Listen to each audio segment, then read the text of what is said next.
Bonjour, nous vous proposons aujourd'hui de réfléchir à un sujet qui émerge pour les maisons de santé. Un docteur junior peut-il devenir associé d'une CISA ? La réforme du 3e cycle des études médicales, inscrite dans la loi depuis 2022, a introduit une 4e année d'internat pour les étudiants en médecine générale, correspondant à la phase de consolidation. Les étudiants concernés y exercent sous le statut de docteur junior. Cette 4e année se déroule majoritairement en ambulatoire, sous la supervision d'un maître de stage universitaire en cabinet de ville.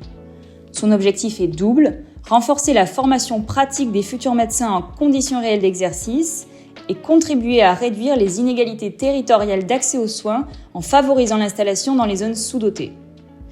Le docteur junior est défini par l'article R 6153 du Code de la santé publique comme un interne en phase de consolidation ayant validé les 2 premières phases de son 3e cycle et déjà soutenu sa thèse d'exercice. Il demeure donc interne, bien qu'il soit diplômé, jusqu'à l'obtention de son DES et son inscription définitive à l'ordre des médecins. La nomination au titre de docteur junior relève du directeur général du CHU de rattachement et l'intéressé doit, dans les 3 mois, s'inscrire sur un tableau spécial de l'ordre des médecins. Depuis la publication de l'arrêté du 1er septembre 2025 relatif à la reconnaissance des centres de santé et des maisons de santé pluriprofessionnelles comme lieu de stage pour l'accueil des étudiants de 3e cycle de médecine, les MSP peuvent désormais être agréés pour accueillir les docteurs juniors dans le cadre de leur formation.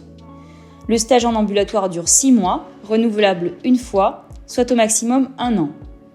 Toutefois, le docteur junior reste dans une position transitoire de formation.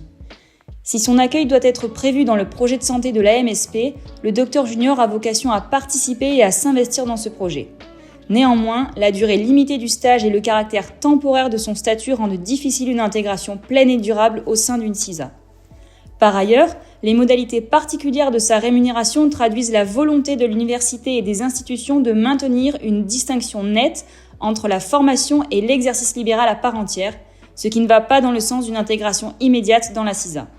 En revanche, l'accueil d'un docteur junior au sein d'une MSP doit être envisagé comme une étape préparatoire à son installation future.